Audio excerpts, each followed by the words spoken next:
Hi guys, মই Ajit Das AD ব্লগলৈ স্বাগতম জনাইছোঁ। আজি আপোনালোকক দেখুৱাম পাটবাউসী থান। আহক ভিডিঅ'টো ষ্টাৰ্ট কৰোঁ। এইখনে হৈছে পাটবাউসী শংকৰদেৱৰ থান। কিমান সুন্দৰ কৰি গেটখন বনাইছে চাওকচোন, সঁচাকৈ ভাল লাগিছে। এয়া হৈছে ভিতৰৰ পৰিৱেশ। এইটো হৈছে নামঘৰটো মুখ্য আৰু এইটো দেউৰঘৰ। আমি প্ৰথমে যাই ইয়াত সেৱা জনালোঁ।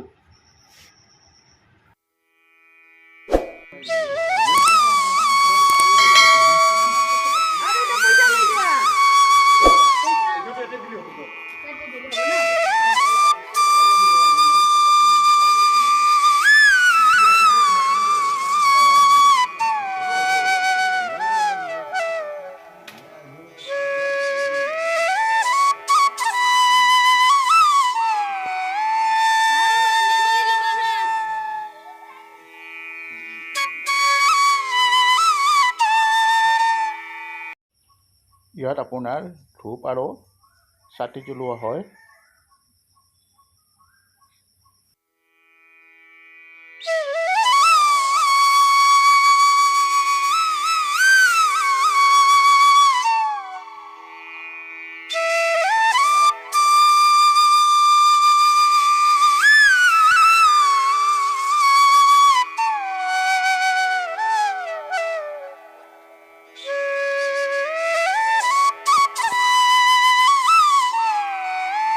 আৰু ইয়াত আছে কালিন্দী আইৰ বিচনাখন। এইখনে হৈছে বিচনাখন।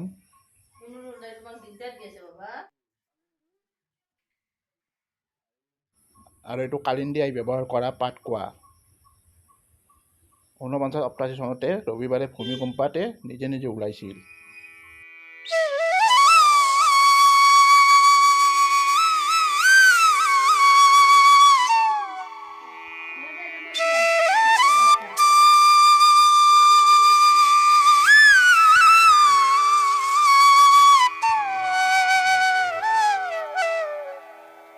বাবা হাই।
এইটো গুৰুজনৰ পুৰণীয়া বস্তু।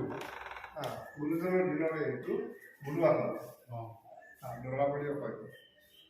গুৰুজনৰ দিনত তো এইটো মাহ প্ৰসাদ ভিতৰৰ কাৰণে কাঠৰে চুৰিয়া বনাইছিল।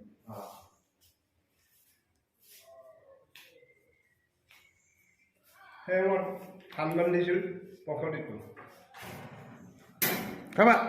প্ৰথম সত্ৰখন স্থাপন কৰোঁতে এই দৰ্জা দুখন ব্যৱহাৰ কৰিছিল।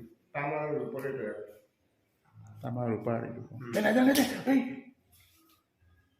আৰু এই শাস্ত্ৰবিলাক দেখাইছোঁ। এইখন পীৰাত বহি পেলাই শাস্ত্ৰবিলাক লিখিছোঁ। বৰ বছৰ বৰ পীৰা বুলি কয় এইখন পীৰা। তাৰপিছত দুটা খুৰা আছিল। এইটো এটা আৰু এইখিনি এটা খুৰা আছিল। এটা ঠাইত মাটিত খুৰা আছিল। তেওঁ পথত বহি লিখিছিল। মানে এনেকৈ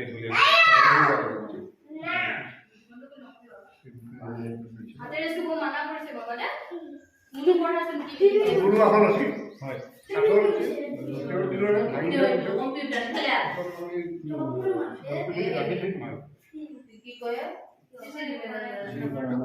ভাওনা কৰোঁতে এই মুখাবিলাক ব্যৱহাৰ কৰিছিল কাঠৰ ন ভাওনা কৰোঁতে এইটো ৰাৱণৰ মুখা কৰ্ণৰ মুখা ভিভিকণৰ মুখা এইবিলাক চব মুখাবিলাক ইমান গদিৰ মাথাটো মানে নালাগে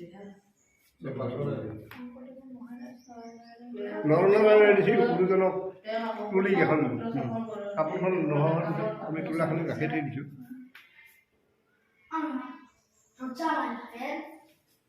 ইমান বছৰৰ বস্তু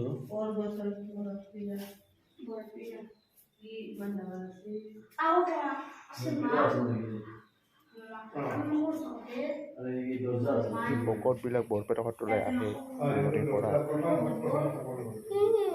তেওঁলোকক এটা অনুৰোধ যে পাটবাকী সত্ৰখন চাবলৈ যায় আৰু পাটবাকী সত্ৰলৈ যাই এই ভকতজনক লগ ধৰিলে হ'ল বাপজনক তেওঁ গোটেই বস্তুবিলাকে দেখুৱাই দিব পুৰণা বস্তুবিলাক শংকৰদেৱৰ আজিলৈ ভিডিঅ'টো এৰিলোঁ ইমানতে ভিডিঅ'টো ভাল পালে লাইক কৰিব ছাবস্ক্ৰাইব কৰিব আৰু বেল আইকনটো টিপি দিব